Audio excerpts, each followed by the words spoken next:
Ito ang latest trending. Viral at trending ngayon sa mundo ng social media ang di umano'y balitang mga achievements ni Sophia Smith o PBB Big Winner Fiang Smith at pagtulong niya sa pamilya na makaahon sa buhay. Ito ang mainit na balitang pinuputakti ngayon ng samut-saring komento mula sa marami sa ating mga kababayang Pilipino. At marami nga sa kanila ngayon ang hindi napigilan ng kanilang sarili na maglabas ng kanilang hinaing at komento sa mundo ng social media. Pero bago ang lahat mga ka-trendy, kung hindi pa kayo nakapag-subscribe sa aking channel, please click subscribe and hit the notification bell para lagi kang updated sa latest trending na balitang i-upload namin. At yun na nga, viral at trending ngayon sa mundo ng social media ang di umano'y balitang pamilya ang nagpapalakas ng loob ni Fiang, lalo na ngayon na malayo siya sa kanila. Super close si Fiang sa kanyang ina at para lang silang mag-best friends. Si Mami Myrna kasi ang isang tao na nakakaintindi sa kanya at gumagabay sa kanya. Number 1 din siya sa buhay niya na nakaalalay at nagsasalba kapag dumarating ang mga depressing moments sa buhay niya. Mahal na mahal nga niya ang kanyang ina at minsan ding nasabi na she can take a bullet for her. Yakap lang ni Mama Myrna, aayos na ang pakiramdam nito. Kaya kung below the belt na ang pagtira ng ibang tao sa pamilya ni Fiang, ay hindi niya ito mapapalampas. Isang mabait, mapagmahal at matulunging tao, iyan ang paglalarawan kay Fiang ng mga taong malapit at nakakakilala sa kanya. Laking probinsya si Fiang at sa Laguna siya nagkaisip kasama ang kanyang lola. Kaya naman sobrang sweet siyang apo sa taong tumayo bilang pangalawang magulang niya. Kaya naman miss na miss niya ang lola matapos itong pumanaw. Inalagaan kasi siya nito noong kilanganin na mag-OFW ng kanyang ina. Mahirap ang naging buhay nila sa probinsya at hindi kaya ni Mami Myrna na makitang naghihirap ang mga ito. Dahil nakikita ang kinalalakihang paghihirap habang siya ay lumalaki at nagkakaisip. Kinasto rin niya na makakatulong sa kanyang pamilya.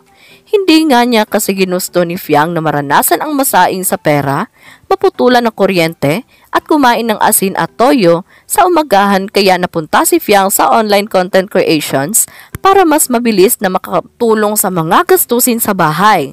Dahil sa dami ng kanyang endorsements, nakakatulong siya kahit papaano sa ina matapos itong huminto na magtrabaho sa ibang bansa. Sa buti ng kalooban ni Fiang, nakatulong siya sa tito niya na maoperahan sa kanyang sakit at kahit ma-zero balance siya sa kanyang ipon, hindi ito magiging mabigat sa kanya dahil aanhin naman daw niya ang pera kung hindi niya maisasalba ang buhay ng isang tao na malapit sa kanya. Balak din niyang kunin sa probinsya ang pinsan niya at akuin ang pagpapaaral dito. Aminado si Fiang na ikinagulat niya ang bilis ng paglaki ng kanyang following sa TikTok na siyang nakatulong sa kanyang pamilya. Unti-unting natutupad ang mga pangarap at sa edad na 17 ay nagkaroon siya ng bagong kotse. Isa rin umano siyang adventurous girl na mahilig magmotor. Nagmamay-ari siya ng isang Mack Black Yamaha Sniper 155 Fi na ipinakita niya sa kanyang social media. At bilang pasasalamat sa kanyang ina, sobra ang pag-aalaga sa kanya at pagsasakripisyo sa kanilang pamilya.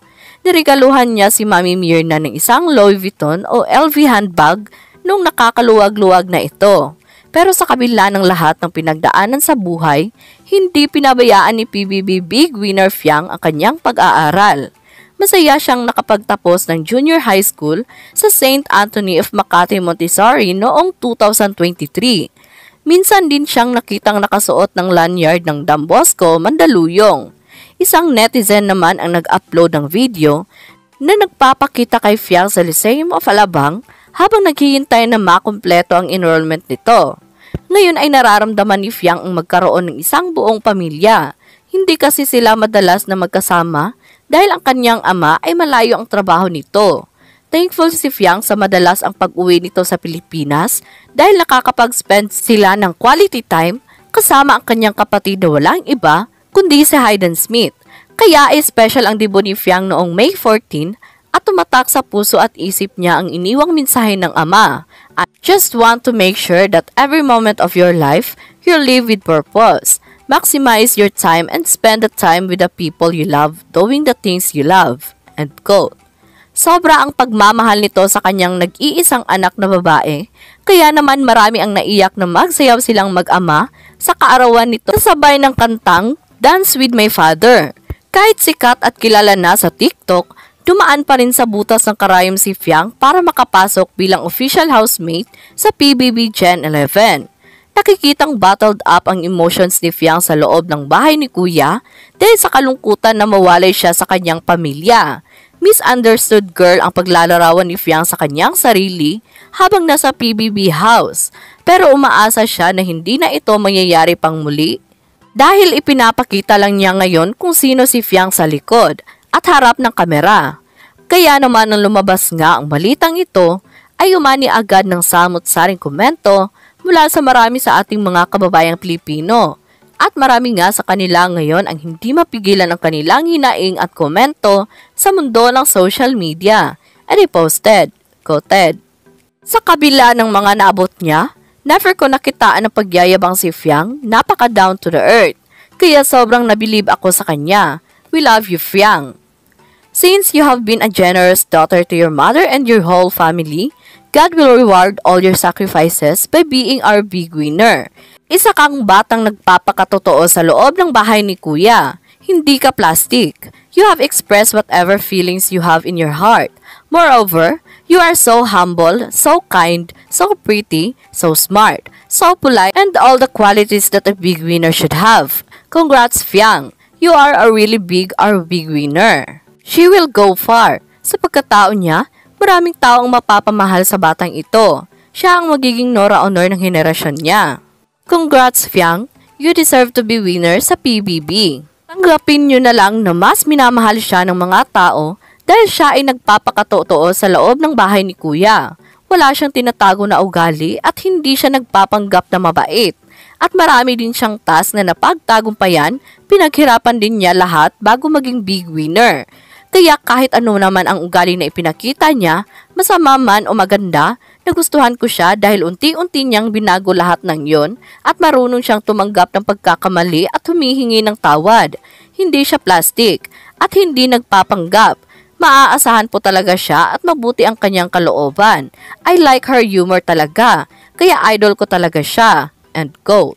At yun na nga mga katrendy, ano ang masasabi mo sa video na ito? Huwag kalimutang mag-iwan na komento sa baba para malaman ko kung ano ang naging reaction mo sa latest at trending na balitang ibinahagi namin. Maraming salamat po.